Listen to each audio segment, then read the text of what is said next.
All right. I'll go ahead and start. Thank you everyone for joining Software Tech Hub Lunch and Learn. We have a special guest, Scott. Super excited to have you here. And just a little bit about Tech Hub and what we do. We are a regional nonprofit, tech nonprofit. So we work with fintech, health tech, all in between. And we also support startups and corporations and small businesses, medium businesses. So we work a lot in different areas, but specifically in technology in the region. We support South Florida as a whole. So it means from Miami-Dade all the way to Treasure Coast. We're expanding actually. So that's a huge deal for us. And yeah, I'm excited to have Scott. You're involved for more than 5 years with us. So go ahead and start, and we're excited to learn from you. Yeah, absolutely. I appreciate you having me, Nadia and Nikki. Thank you. And I appreciate you guys all taking your time here on a Friday lunch hour. So today I'll do a quick screen share. Let me pull up. I got a few slides we'll walk through as well. All right, give me 1 second.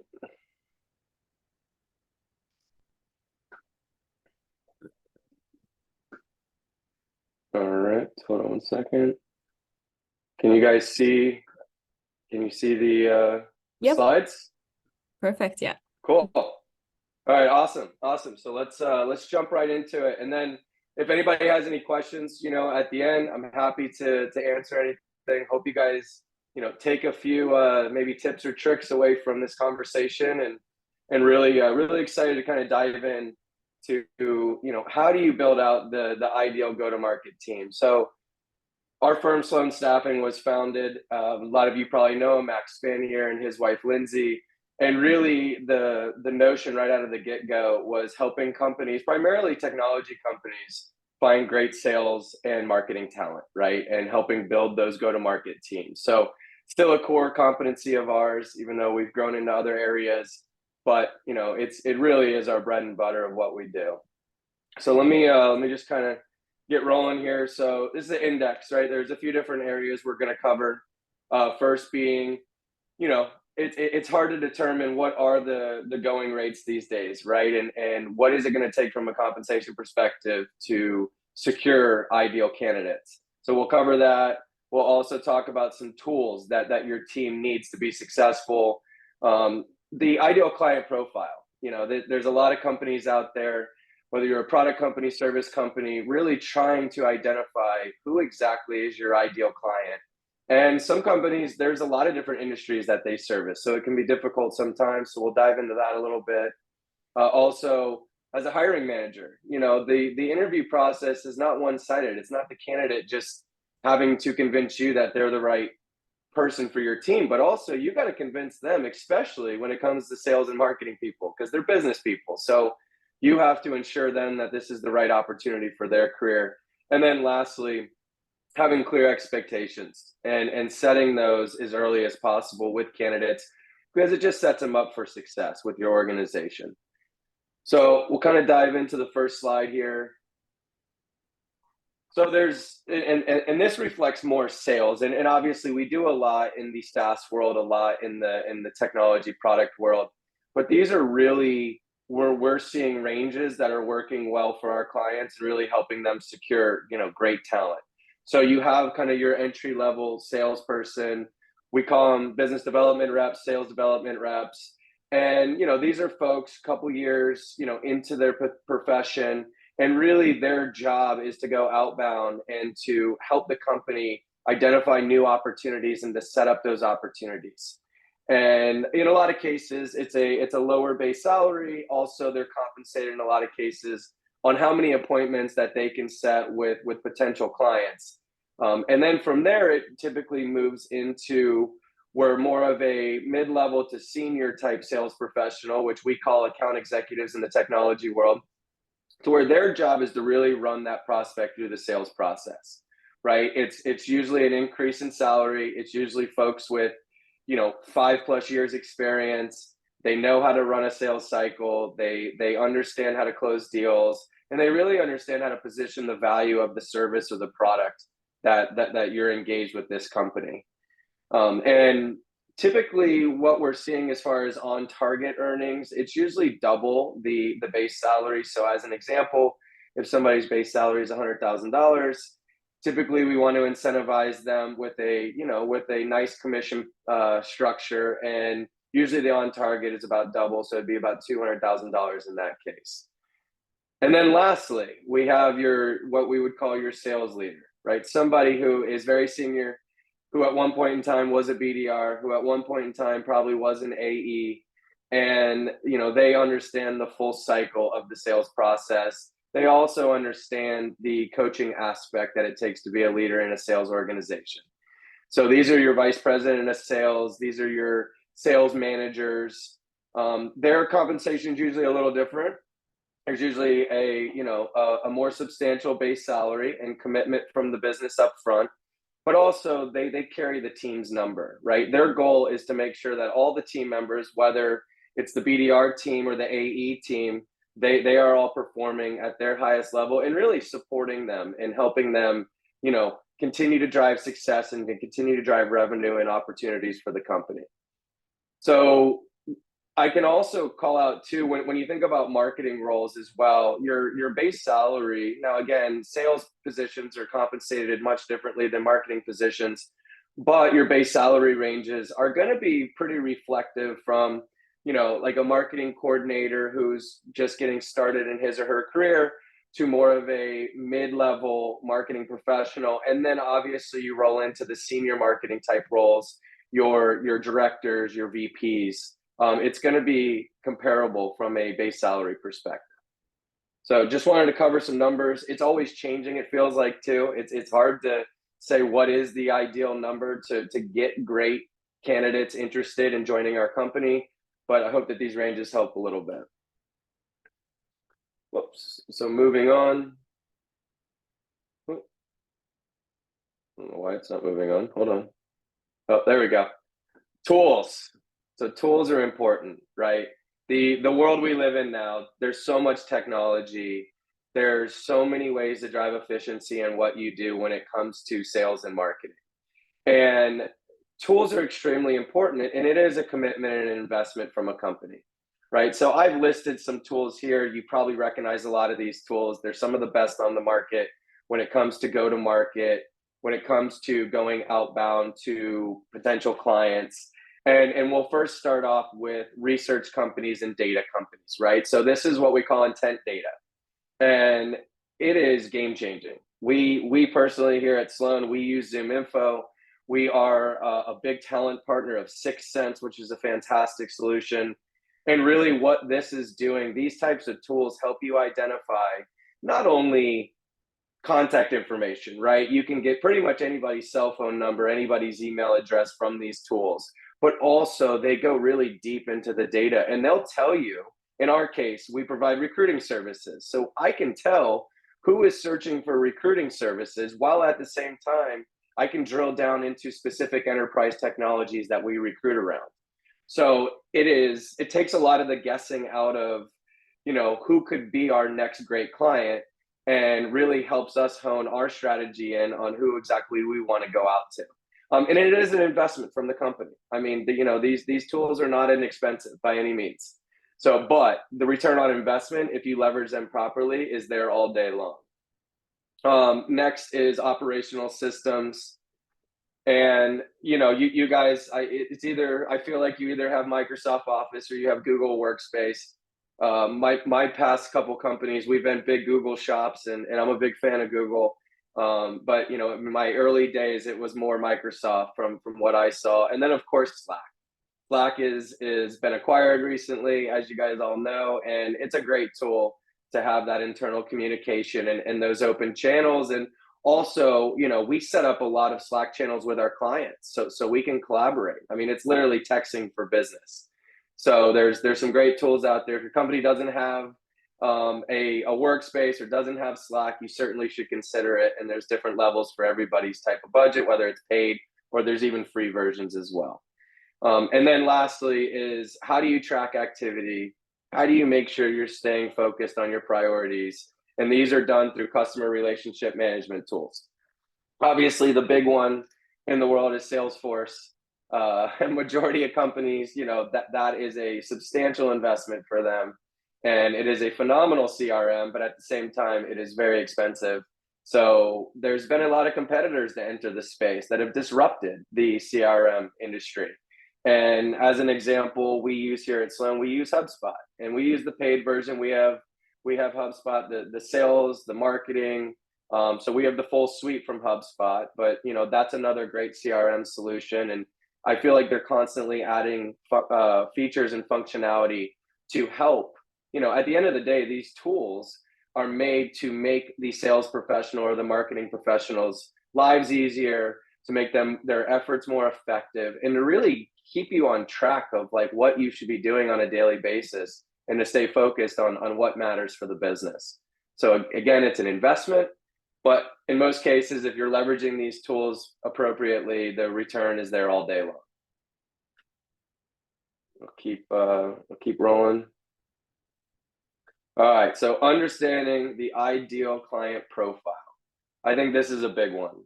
This is a hard one. It's like I said earlier when we kicked this off, there's a lot of companies that might not have an ideal client profile. They might sell into all kinds of different companies, or their product or their service, is attractive to many different industries. But the reason why this is important, especially when you're trying to retain or you're trying to go secure new sales and marketing talent, if you don't understand as a business who your ideal client profile is, it's going to be very difficult to convince somebody to come join you who is a professional salesperson or a professional marketer. Because at the end of the day, you have to really understand your business and where your product market fit is. So these are just some at a high level, what should you be thinking about? Who are you having success with selling into as an organization? You got to understand that and document it. And also, understand the product market fit. Why are you winning in these particular industries compared to others? That's very important to know. And you have to know that, right? And then, these are very, business minded individuals. So they want to understand, that if your strategy is sound, they're going to be able, if they're targeting these specific profiles, they're going to be able to succeed and win. Hopefully, sooner than later, right? And then also, it's interesting as you think about the size of company that your company or you're specifically targeting. So there's a lot of companies out there. They say I only we succeed in small to medium sized businesses, which the acronym's SMB. Right. There's other companies that are going, no, we don't play in the SMB space. We really just target enterprise. That's where we want to play. And so understanding that not only what industry and what vertical you're succeeding in, you want to go after as an organization, but also what size company are your services or is your product really resonating with, is extremely important. So, and I can tell you this, we've seen it happen a number of times. If you as the hiring manager, or you as the person involved in the interview process, if you aren't absolutely dialed in on what industries you're going after, what company size you're going after, and where your organization's being successful, they're going to see right through it. And it will be very hard to give them the confidence to come join your organization if you don't have this just honed in right from the get-go. So, and then lastly, I will call this out too. There's a lot of organizations that do a lot of different things and they provide great services or great products. But really finding what is your product market fit and what are you best at, I think is important as well. So continuing on, this is now, not so much on the candidate side, but on the hiring manager side. And these are just like understanding your ideal client profile and where your product or your service fits best. These are questions that you are going to be asked from great sales and marketing candidates, right? They're going to want to understand, why is your product or service different from all the other competitors out there in the market? Everybody in business has competitors. It is part of business and it will forever be part of business, right? So really being able to clearly identify and to drive value to this candidate. Hey, this is why we're different. This is why we're winning. This is why I believe in this organization, or I believe in our product or our service. and say it with conviction. Know why you're different, know why potentially you're better or you're competitive in the market that you're in. Also, we touched on this on the previous slide, but the industries is so important. If you're a sales leader, marketing leader, spend some time, think through not only where, do a historic reflection on where the business has been successful, but also think about what new industries do you want to break into. At Sloan this year, I mean, as you guys all know, there's been some headwinds in the technology space when it comes to hiring. And that's been our core competency and our bread and butter the last 4 years. So we have pivoted and we have gone into other industries. Construction is actually one that I'll call out. There's a ton of growth happening in construction. There's a lot of hiring happening in construction, and they struggle in most cases to hire the right individuals. So that's been a very, a big sector for us this year. So not only what has worked in the past from an industry perspective, but what other industries do you want to break into? And then formulate a plan around that industry and figure out how you can drive value in that industry is important. And then the growth vision for the company. Any business professional you're talking to who's considering coming to join your organization, yeah, they want to understand what's happening currently, right? And how's the year going? And are you hitting your goals? And is your team meeting quotas? Are they achieving what they were set out to achieve? But also, what is the long-term play too? Where does the company want to be in 3 years? Where does the company want to be in 5 years? Where does the company want to be in 10 years? And if you're good at mapping that out, then kudos to you, because mapping out 10 years is extremely difficult. But really understanding that long-term growth vision is extremely important for an organization when you're trying to attract and retain, awesome sales and marketing talent, as an example. And then lastly is culture. Everybody talks about culture. We screen for culture. We screen for personality types. And, it's interesting because there's so many different people in the business ecosystem, and it's not all about money for everybody. It's some people, culture and the value that the organization is driving into the community is more important. So having a great culture, it takes work. It's not something that just magically happens, and you have to continue to work on it, right? But having a clear purpose and a clear vision to what you guys are achieving, and hopefully there's some kind of element to you're adding value to whatever communities that you're working in, and there's more than just making money in business, right? To define as success. So really understanding the vision, and clearly portraying it to these candidates, to these business professionals is vital if you want to secure top talent. So I know I'm rolling through this pretty quickly. I see there's a few comments in the chat, and we'll get to it here at the end. I wanted to cover this too. This is important, right? It's in a lot of cases when you're hiring people, you have a ton of questions for them. You want to understand their background and their experience. You want to understand how they can add value to your organization. But put it on the flip side, they also want to understand, what are your expectations, right? How do you define success? What do my first 30, 60, 90 days look like?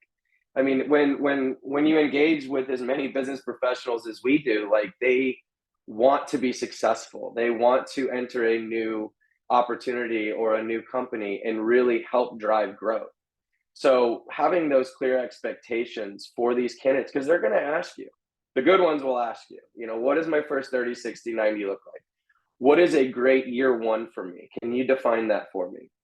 So, really documenting that and aligning on that internally amongst the executive team or the hiring team is extremely important.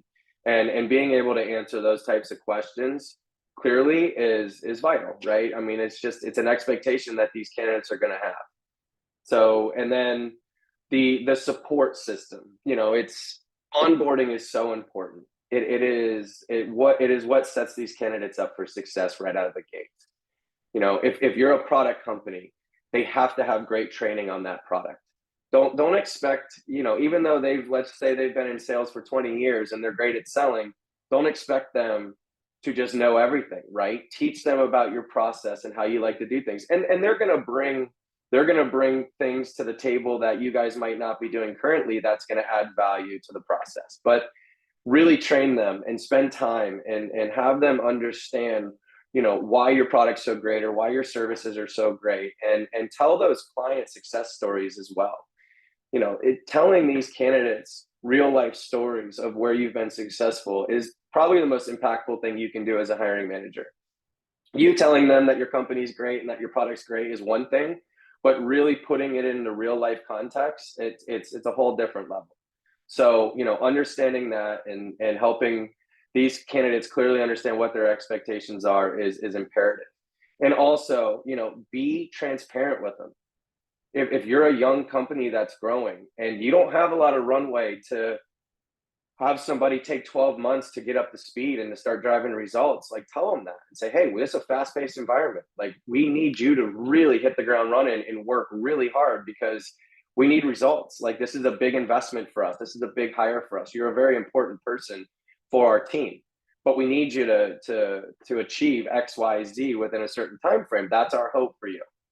Is that realistic? Like, just have that open transparency with these candidates and align on what is expected from both sides of the table, I think is very important.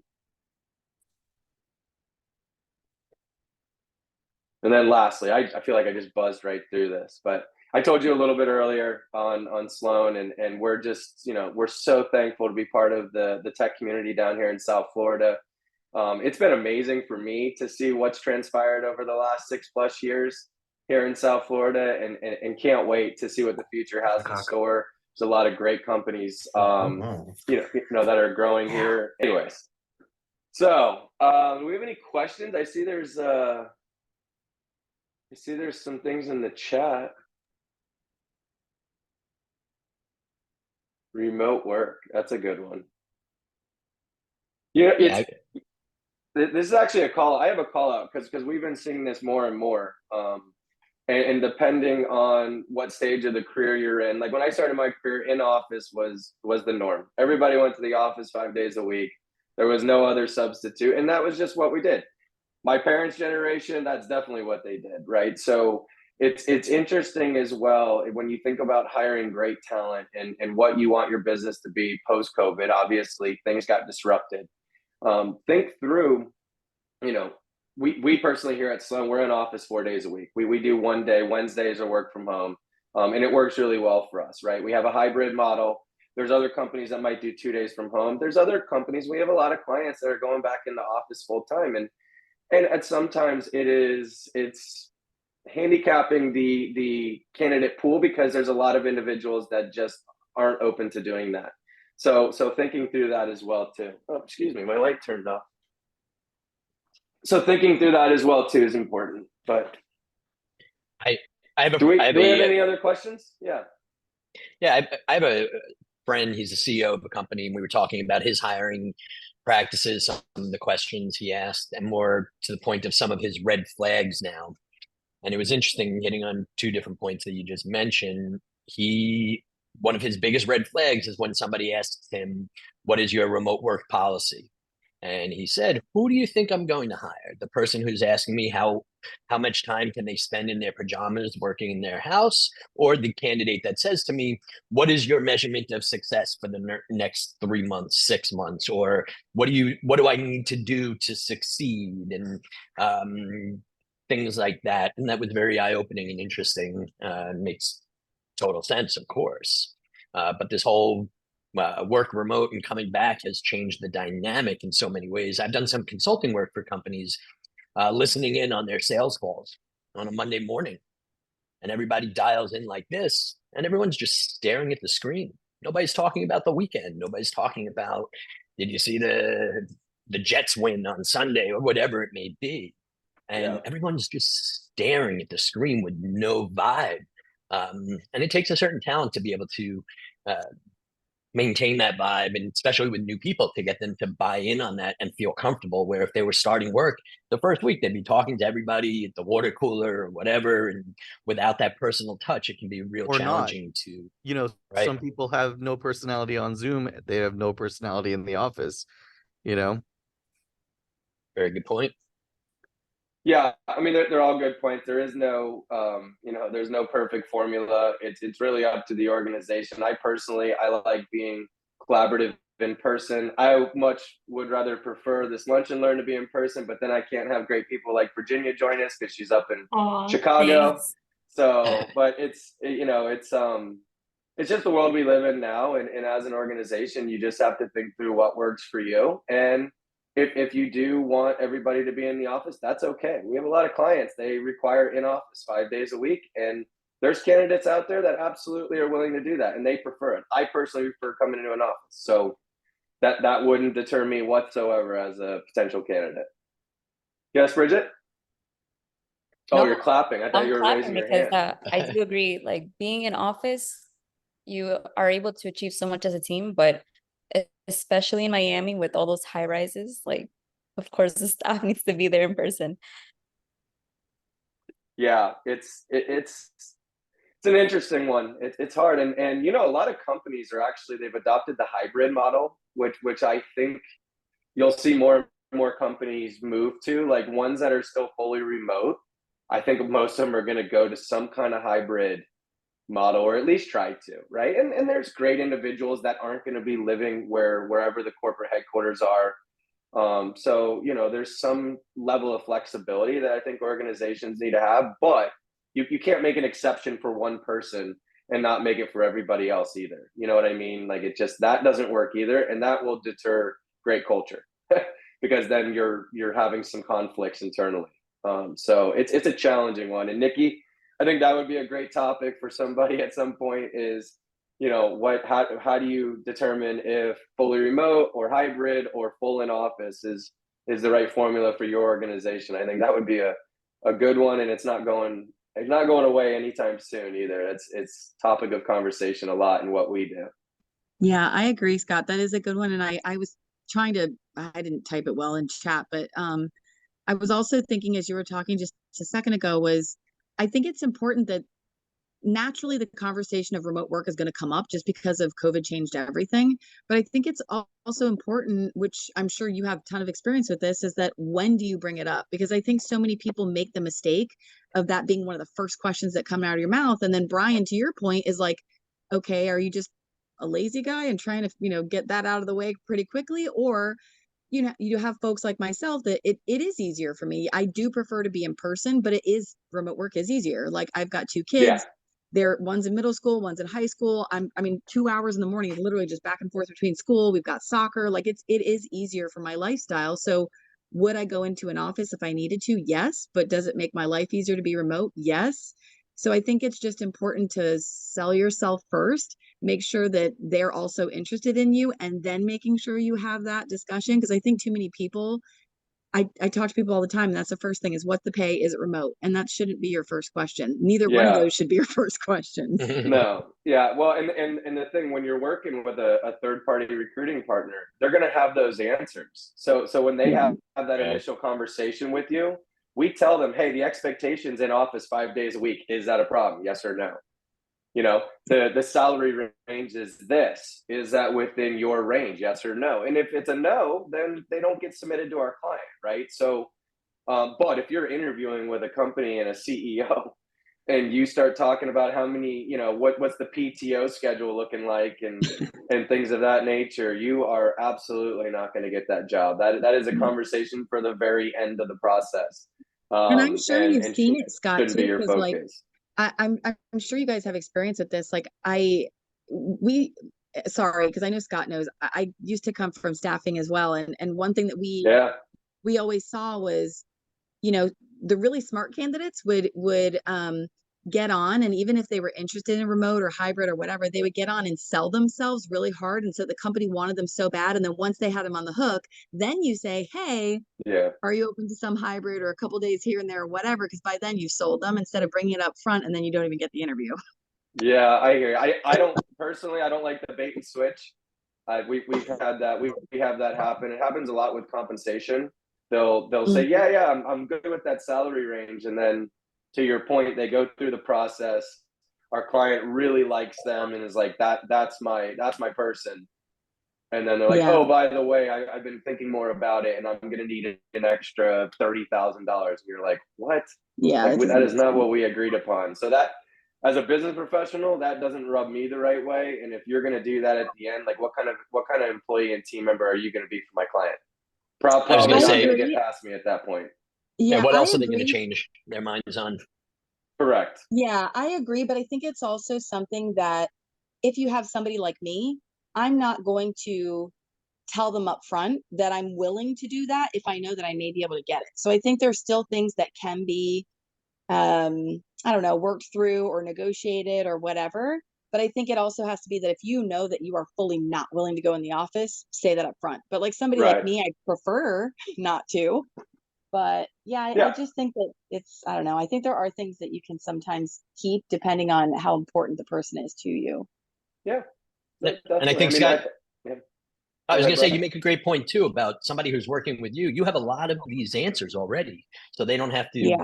bring them up with their hiring manager. If you're interviewing directly, to your point, Nikki, you have to have these. You have to get your questions answered, but it becomes much more strategic in when and how to phrase those questions Mhm. properly, so that you're still prioritizing yourself and selling yourself first. And this whole remote work too also obviously changed the dynamic of being able to find quality people, where in a lot of locations you don't have artificial intelligence experts, and so you have to go remote. And Yeah. so back to your point too, Scott, if you're going to go remote for some of your team, then how do you work it into a corporate policy that gets everybody buying in and feeling equally treated? Yeah. Mhm. It's not easy. There is no perfect formula. But as a company, as a hiring manager, or even as a candidate trying to find your next opportunity, you got to be prepared. You have to understand your business, or you have to understand, if you're the candidate, you got to understand what you want. It's your career. It's a huge decision for you as a candidate if you're looking to make a career change, and you have to make sure it's the right fit for you, not just I need a paycheck and this will deliver that, right? I mean, it's much more than that. And so I think being prepared on both sides of the table, I think, is vitally important. And usually good things happen when it's prepared candidates with prepared hiring managers. Scott, I have a So question for you. How do you, yeah. if you're interviewing somebody on a Zoom call, and there's all kinds of crazy stuff happening behind them, right? They obviously didn't maybe prioritize. I'm sure any hiring manager has been there. I was interviewing a kid a couple of weeks ago, and it was obvious that he was like in his parents' basement. His bed was in the back unmade. He had soda cans and like fast food containers all over. And I'm thinking to myself, there's no way I can hire you. If that's how you live, oh my God, how are you going to work, and how are you going to have any kind of structure? Yeah. And part of me wanted to say something to him, like, at the end, obviously I wasn't hiring him, and I couldn't really say that to him from an HR perspective. Oh, I didn't get hired Sure. because my bedroom was messy. But how do you approach that? And do you look for things like Yeah. that too? Yeah. I mean, we always advise the candidates, put your best foot forward, right? Even if it's virtual. I I used to wear suits and ties when I went to interviews. Now nobody does that anymore. But if I was interviewing, I'd have a suit and tie on, even if it was on Zoom. Um, but yes, it is a reflection. The way you dress, the way you carry yourself, what your background looks like. It is a reflection of you as a professional, right? So if you're out there interviewing and it is virtual, and even if it's not virtual, I mean, dress for success and put your best foot forward. We always tell the candidates that, and it's sometimes we just assume they know that, but then we'll have somebody show up to an interview who is very much underdressed, as an example, and we are just like, what are you, like, that's not going to work, like that's a terrible reflection. And you might be a fabulous candidate with all the skill sets and all the experience needed to succeed in this role and to succeed for our client, but you didn't make a good first impression whatsoever, and that's hard to overcome, as you know, Brian. So it's important. It's Everything's important in this world of interviewing and collaborating in the business ecosystem. But to Brian's point, how do you communicate if that's your decision, like based on, the background, how you live, your lifestyle? How do you communicate the decision, like you're not hired because of that? Obviously, you're not going to say that, but then how do you No, communicate it? the customer decided to go in a different direction. I mean, we try give, and again, I'm on more of the operations business side here at Sloan. I have wonderful recruiters that have those conversations, but we always try to provide as much feedback as possible to the candidates, because even if they didn't, it didn't work out with this one particular role, we hope maybe if we can give them as much feedback as possible, then it will help them on their next opportunity or on their next interview. So, you don't want to obviously put somebody down or demoralize somebody, but at the same time, you want to be honest with them, because it might help them on the next time they get an opportunity to interview with a new company. I think so that's just touchy. really important, of having that like candid feedback to either the client or even, the hiring manager, despite, circumstances, because you can only improve from that. I mean, for the candidate, Yeah. they can show up differently. For the hiring manager, setting expectations, it's a good, healthy conversation to have and should be had. Absolutely.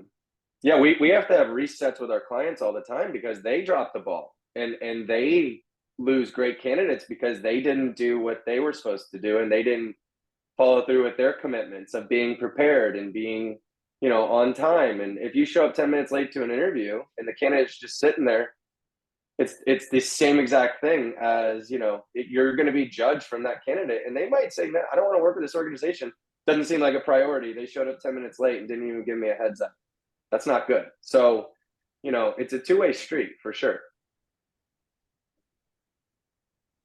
So, anything else? I know you guys have hung out with me for 39 minutes, and I appreciate it. I hope there was a couple maybe reminders. I know you guys are all pros, but it's just good to think about the basics and to really think through your business. And if you're looking for your next opportunity, be as prepared as possible. Don't just show up and wing it.